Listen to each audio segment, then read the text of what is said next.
Hello, and thanks for clicking on this video. Over the last couple of weeks, I've worked with quite a few clients and colleagues who have talked to me about B2B sales, and they're struggling a bit in terms of their focus while they're in discussions with the customer. They kept wanting to jump around, talk about contracts, talk about pricing, all that sort of stuff.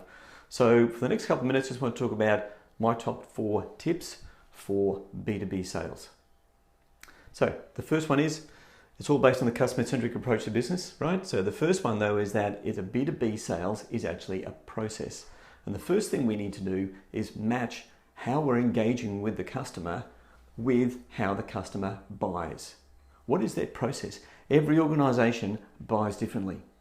We need to understand that process up front and then mirror that process and provide the information and the conversations and the dialogue on the way through that matches the process of how the customer buys. That's the first point within that first one.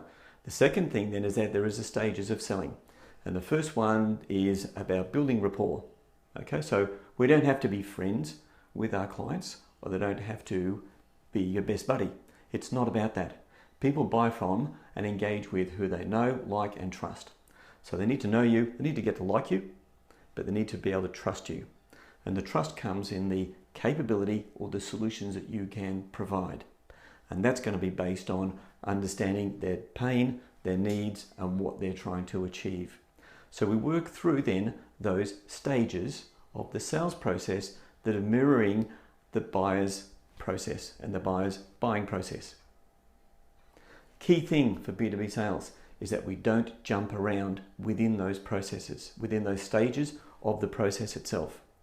We must stay within each phase. So in other words, we fully understand their needs, their pains, and the results they're trying to achieve before we start demonstrating capability. We don't go on to try and obtain commitments before we have fully agreed with those customers that the demonstration of the capability matches the challenges and the problems that they're trying to resolve. When we've done that, the next logical step then is to start talking about how we engage or the commitments that we can make.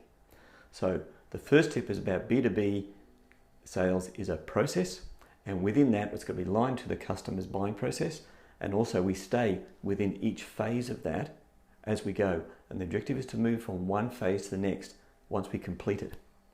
So the second tip is about what is the objective really of B2B sales. It's not closing a deal, it's not closing a customer. What it is opening a relationship. And what it is also then about is opening a relationship with customers that will become promoters. The last thing we want is to force customers to close a deal, sign a contract, try and go and deliver the work, can't be achieved, and you end up with a detractor. That's a worst case scenario, even though a sale's been made. The third tip from me is that we never tell the price until we have explained the value. Price has to have a context. Okay, if I'm going to buy myself a new laptop, is it $500, $5,000? It's irrelevant until we know the context of what I'm trying to do with that laptop.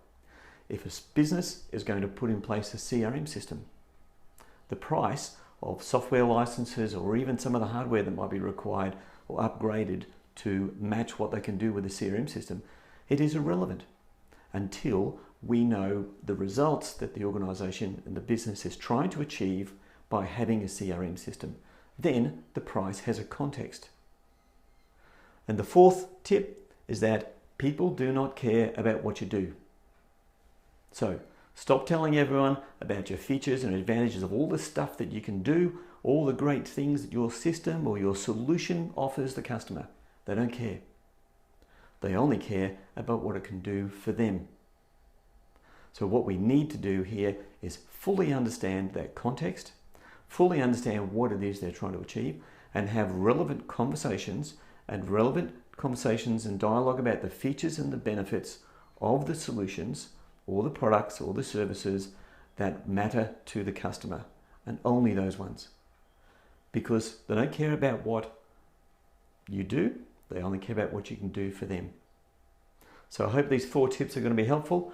Go out and start applying them. It's all about being customer centric, and it's all about applying that approach to how we do business.